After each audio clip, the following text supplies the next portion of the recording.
जय गुरुदेव। जय गुरुदेव। जय गुरुदेव। नाम किसका? प्रभु का। प्रभु का पावन नाम। जय गुरुदेव। बाबा जी का कहना है शाकाहारी रहना है। जय गुरुदेव। जय गुरुदेव। शब्द स्वरूप में सर्वत्र विराजमान परम संत बाबा जय गुरुदेव जी महाराज, परम संत बाबा जय गुरुदेव जी महाराज के उत्तराधिकारी यानी आज के मथुरा के रखवाले बगिया के श्रद्धेय महाराज जी के चरणों में कोटि कोटि नमन प्रणाम करते हुए यहाँ उपस्थित सभी सत्संगी धर्म प्रेमी भाई बहनों को सादर जय गुरुदेव। जय गुरुदेव। प्रेमी भाई बहनों, बड़ा सौभाग्य है कि आज यहाँ सत्संग का आयोजन हुआ है। प्रेमी भाई बहनों, महात्मा कहते हैं कि जब हमारे आपके जन्म जन्मांतरों के शुभ पुण्य कर्म संचय होते हैं यानी इकट्ठा होते हैं और जब वह भगवान की वह मालिक की बहुत बड़ी दया कृपा होती है तब हमें आपको ऐसा सत्संग सुनने का अवसर प्राप्त होता है। वैसे तो सत्संग संत महात्मा ही कहा करते हैं, लेकिन हम आप उनके वचनों और वाणियों को दोहराते हैं। लेकिन प्रेमी भाई बहनों, महात्मा कहते हैं जहाँ सत्य की बात बताई जाए, जहाँ आत्मा और परमात्मा का भेद बताया जाए, जहाँ मालिक से मिलने का यानी भगवान से मिलने का हमारे आपके अंदर प्रेम और प्यार पैदा किया जाए, उसी को सत्संग कहते हैं। प्रेमी भाई बहनों, महात्मा कहते हैं कि सत्संग जल जो कोई पावे, मैल आई सब कट कट जावे। सत्संग ही ऐसा जल है जहाँ कौवा स्नान करता है तो हंस बन करके बाहर निकलता है। ठीक उसी प्रकार से आज हमारे आपके अंदर जो मन बैठा हुआ है, जन्म जन्मांतरों से बुरे खोटे कर्मों के कारण ये मन हंस से काले कौवे के समान हो गया, यानी इसके ऊपर मैल चढ़ गया और ये मन हमारा आपका एकदम बुरे खोटे कर्मों में लग गया। लेकिन जैसे हम आप इस शरीर की सफाई करने के लिए ये बाहरी जल का प्रयोग करते हैं, जब इससे स्नान करते हैं तब हमारा आपका शरीर साफ हो जाता है, निर्मल स्वच्छ हो जाता है। लेकिन जहाँ मन बैठा हुआ है वहाँ तो ये बाहरी जल जा ही नहीं सकता। तो प्रेमी भाई बहनों, वहाँ की सफाई कैसे होगी? तो महात्माओं ने उस अंतर की सफाई करने के लिए यानी हमारे आपके अंदर जो मन है, उस मन के ऊपर जो मैल जमा हुआ है उसकी सफाई करने के लिए यही सत्संग रूपी जल का बहाना बनाया गया। यही सत्संग रूपी जल है। जब हम आप अपने मन को इसी सत्संग रूपी जल में स्नान कराएंगे, कहने का मतलब जब हम आप सत्संग को सुनेंगे, उनके वचन और वाणियों पर अमल करेंगे, विचार करेंगे, तब हमारा आपका ये मन निर्मल और स्वच्छ हो जाएगा। जब ये निर्मल और स्वच्छ होगा तब जाकर ये मन हमारा आपका उस भजन भक्ति में लगेगा। नहीं तो ये मन हमें आपको कदापि भजन भक्ति, देवी देवताओं का पूजा पाठ, भगवान का पूजा पाठ, करने नहीं देगा, क्योंकि ये मन हमेशा यही बुरे खोटे कर्मों में लगा रहता है। प्रेमी भाई बहनों, इसकी ठीक और दुरुस्त करने के लिए सत्संग बहुत जरूरी। प्रेमी भाई बहनों, इसीलिए संतों महात्माओं का सत्संग जहाँ भी सुनाया जाए, हम आप वहाँ जा करके बैठ करके सुन लेना चाहिए। जो अच्छी बात हो उसको ग्रहण कर लेना चाहिए। जो हमारे आपके अंदर बुरे खोटे जो भी भरा रहता है, उसे हम अपने अवगुण को त्याग दें उसी समय, क्योंकि सत्संग में हमें आपको वही ज्ञान मिलता है जो हमारे आप के अंदर बुराइयां हैं, उसकी सफाई करने के लिए ज्ञान मिलता है। और जो हम आप मालिक के भजन भक्ति में जानते नहीं है कि भाई भजन भक्ति कैसे किया जाए, भगवान का दर्शन दीदार कैसे होगा, उसका जो उपाय बताया जाता है, उसका जो संदेश दिया जाता है, वो हमें आपको प्राप्त होता है। प्रेमी भाई भाई, अरे महात्मा कहते हैं कि जब तक हम आप इस मनुष्य शरीर में बैठे हुए हैं, तब तक ये बाल बच्चे, ये नाते रिश्तेदार, ये सगे संबंधी, ये कुटुंब परिवार वाले, ये सब अपने दिखाई देते हैं। और हम आप इन्हें अपना बनाने के लिए इतना अथक परिश्रम करते हैं, इस शरीर से चोरी ठगी बेईमानियां भी कर लेते हैं। सबको अपना बनाने के लिए यही कुटुंब परिवार नाते रिश्तेदार सगे संबंधी के लिए हम आप चोरी ठगी बेईमानियां करते हैं। लेकिन एक समय ऐसा आता है जब इस शरीर से प्राण निकलता है, जब इस शरीर से संबंध छूटता है, तो प्रेमी भाई बहनों, अब आप विचार करो, जिस शरीर से हम आप इस दुनिया बनाने की कोशिश करते थे, जब ये हमारा आपका शरीर नहीं साथ देगा, तो दुनिया में ऐसे कौन से लोग हैं, नाते रिश्तेदार हैं, जिनके लिए हम आप इस शरीर से चोरी ठगी बेईमानियां भी कर लिए थे और कर देते हैं। विचार करो, कौन हमारे आपके साथ जाएगा? जब ये शरीर नहीं जाएगा तो और कोई जाने वाला नहीं।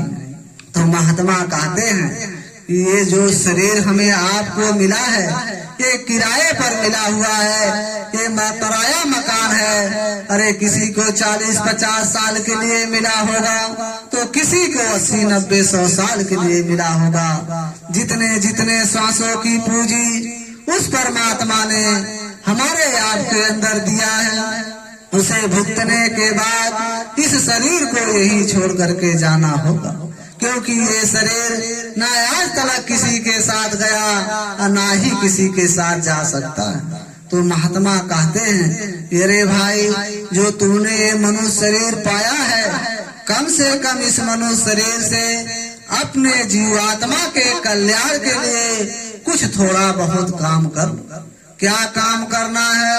अरे ना इस शरीर को इतना दुख देना है कि ताकि हम आप इस मनुष्य शरीर में बैठ करके उस मालिक का भजन भक्ति न कर सके, ना इतना सुख देना इस शरीर को कि ताकि हमारा आपका ख्याल उस परमात्मा की तरफ न रहे।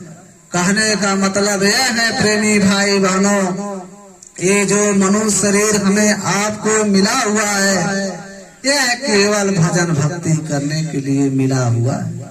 लेकिन हम दुनिया के जीव इस मनुष्य शरीर को पा करके इतने अहंकार और गुरूर में रहते हैं कि इंसान को इंसान नहीं समझते। अरे प्रेमी भाई बहन, ये शरीर इसी मिट्टी में मिल करके खाक हो जाएगा, आग के सुपुत्र यानी आग में जल करके राख हो जाएगा। जो हम आप आज ये मान बड़ाई प्रतिष्ठा के लिए जो भी अनैतिक कार्य कर रहे हैं, आज जात बिरादरी कौम मजहब के लिए जो हम आप लड़ाई झगड़ा कर रहे हैं, प्रेमी भाई बहनों, ये सब उसी शमशान घाट पर जल करके इसी शरीर के साथ राख हो जाएगा, मिट्टी में मिल करके खाक हो जाएगा। प्रेमी भाई बहनों, महात्मा कहते हैं, जब यमराज के सिपाही आते हैं, जब हमारे आपके जीवात्मा को निकाल करके उस धर्मराज के कचहरी में पेश करते हैं, तो प्रेमी भाई बहनों, वहाँ आपसे ये नहीं पूछा जाता कि आप किस जात बिरादरी के हो, आप किस कौम मजहब के हो, आप नेपाल से आए हो कि हिंदुस्तान से आए हो, आप डॉक्टर हो कि मास्टर हो, आप जज हो कि वकील हो, आप किसान हो कि व्यापारी हो, ये सब आपसे वहाँ नहीं पूछा जाएगा।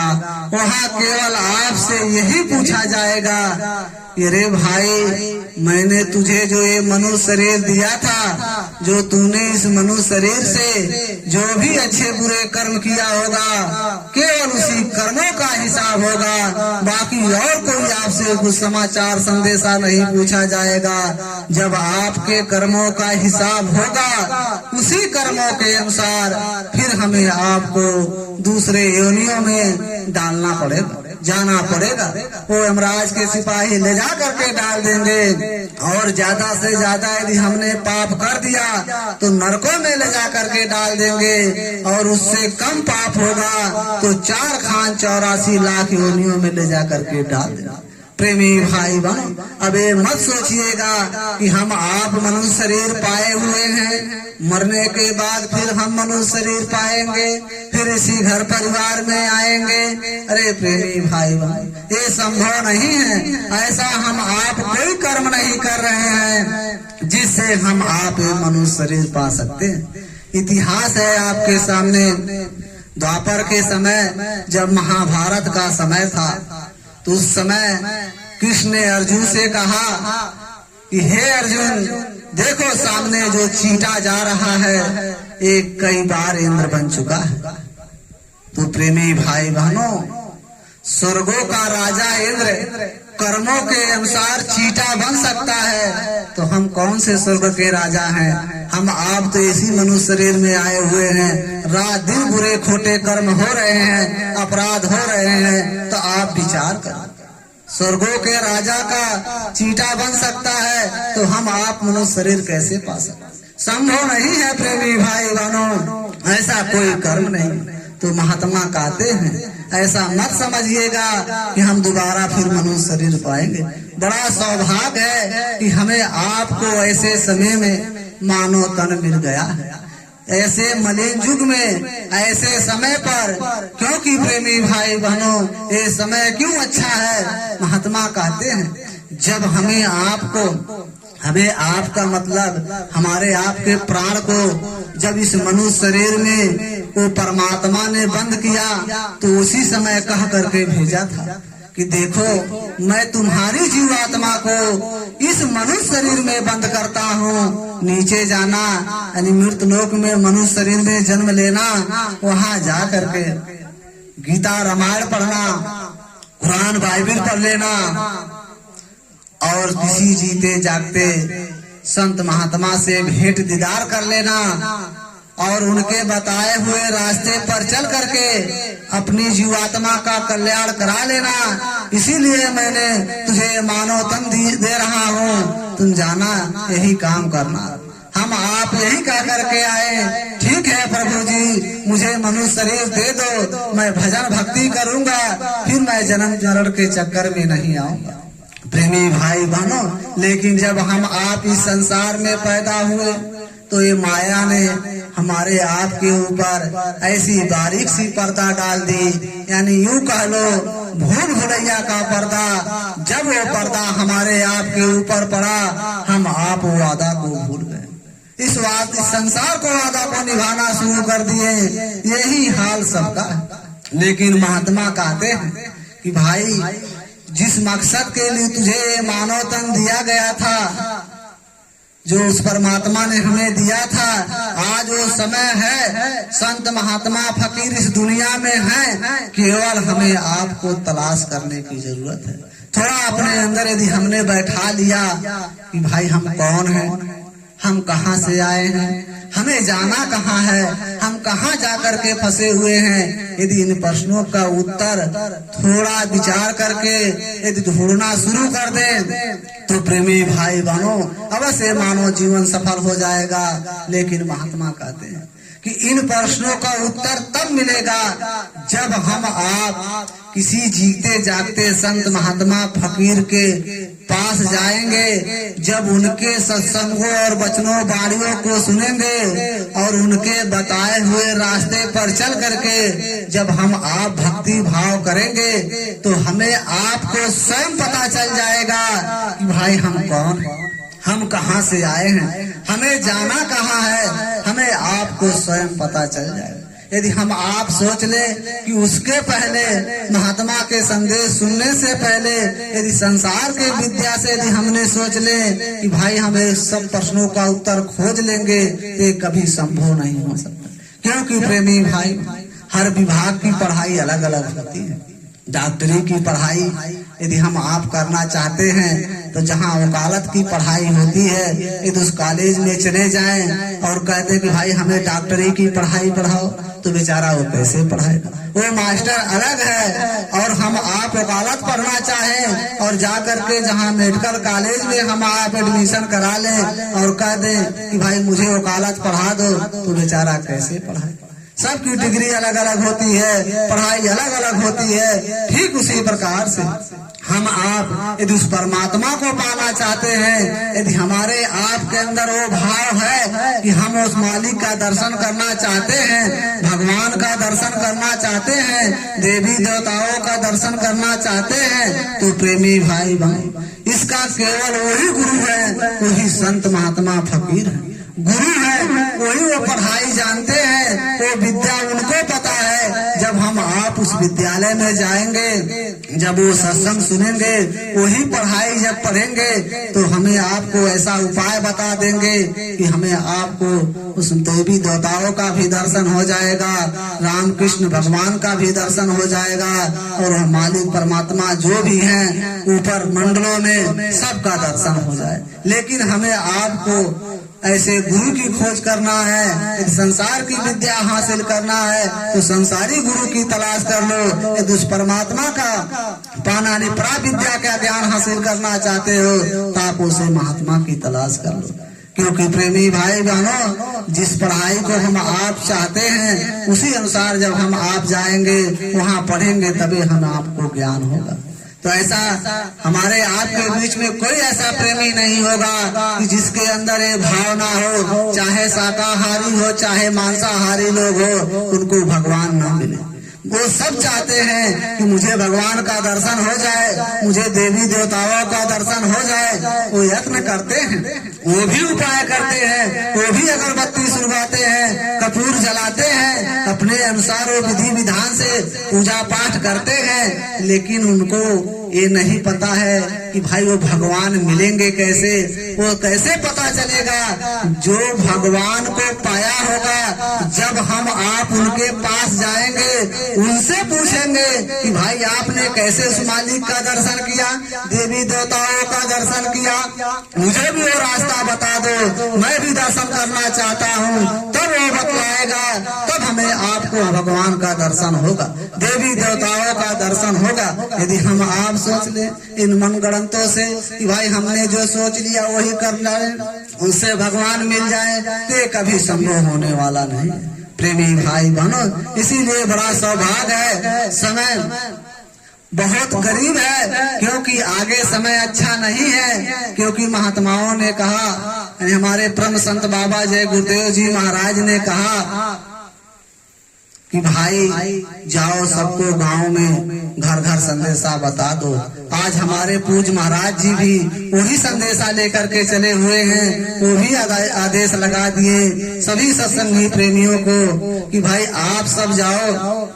सब तो पहुंच नहीं पाएंगे गुरु के दर्शन करने के लिए गुरु के दरबार में। ऐसा करो तुम सब जाओ, हर गांव में जा करके संदेशा सबको बता दो कि आगे समय खराब है, उस आगे के समय खराब से बचने के लिए सबको संदेशा बता दो, ताकि जब ये समय खराब आएगा, जब उस खराब समय में इस शरीर से प्राण निकलेगा, तो जब हम आप उस धर्मराज के कचहरी में पहुंचेंगे वहाँ, तब वो धर्मराज के सिपाही पूछेंगे कि अरे भाई तुझे क्या हो गया, ऐसे चले आए, कोई तुझे बताने वाला नहीं मिला था क्या वहाँ पर कि भाई समय खराब आएगा, उससे कोई उपाय ढूंढ लो।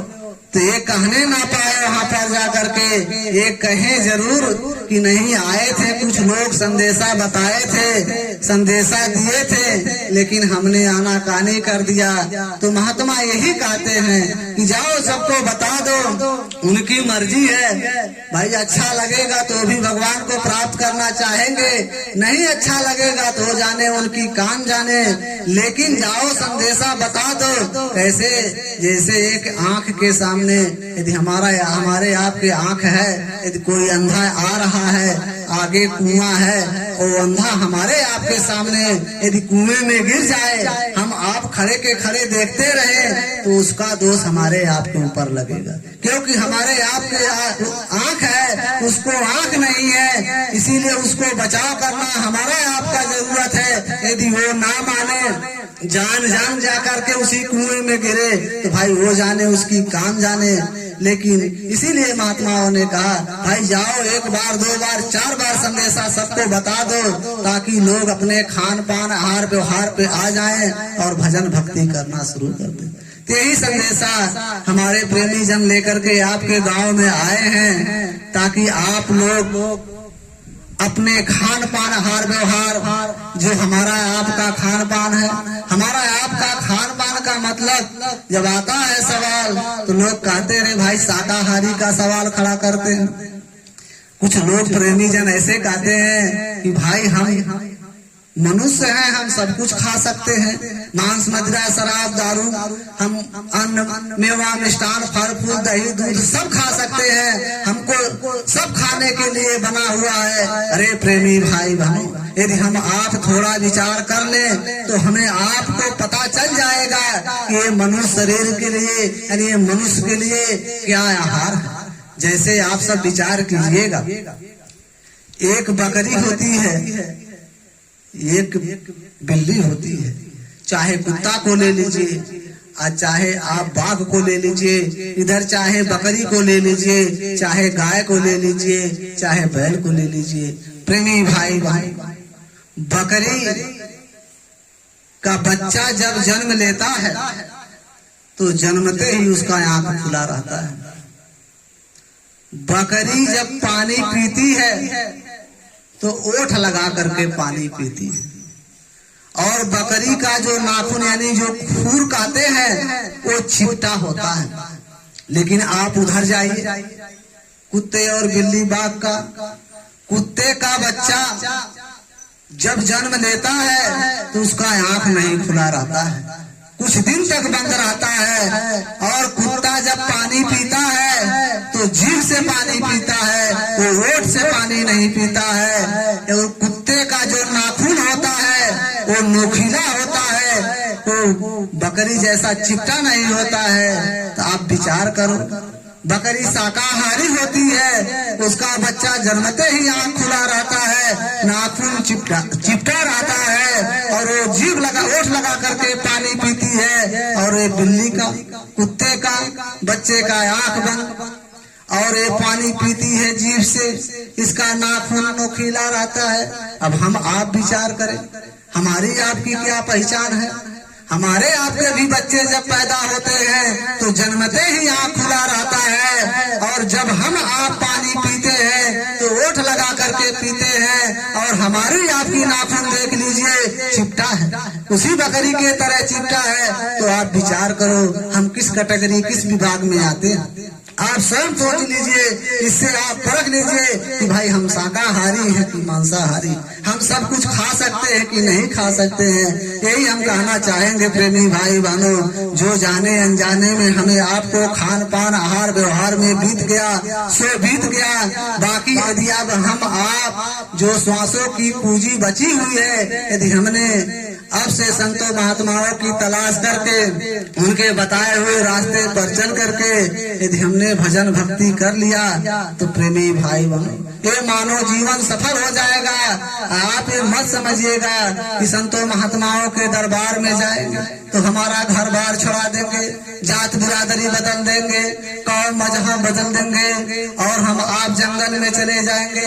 महात्मा ये सब नहीं कहते हैं। महात्मा कहते हैं अपने जात बिरादरी में रहो, अपने कौम मजहब में रहो, अपने बाल बच्चे में रहो और आप रह करके अपने बाल बच्चों की सेवा करो, आए गए अतिथियों को सेवा करो और उसके बाद जो भी आपको समय आधा 1 घंटा 10 मिनट 15 मिनट बचे वो आप भगवान के भजन में लगा दो। लेकिन कैसे? पहले हम अपने खान पान आहार व्यवहार पे, जब तक खान पान आहार व्यवहार पे नहीं आएंगे तब तक हम मालिक को, उस भगवान को अपने अंदर बैठा नहीं पाएंगे। तो प्रेमी भाई बहनों, हम यही कहना चाहेंगे कि आप सब कोई संत महात्मा की तलाश कर लीजिए और हम अपने वाणी को विराम करेंगे, क्योंकि हमारे अभी मास्टर साहब आएंगे, संदेश आपको सुनाएंगे, संदेश सुनकर के ही जाइएगा।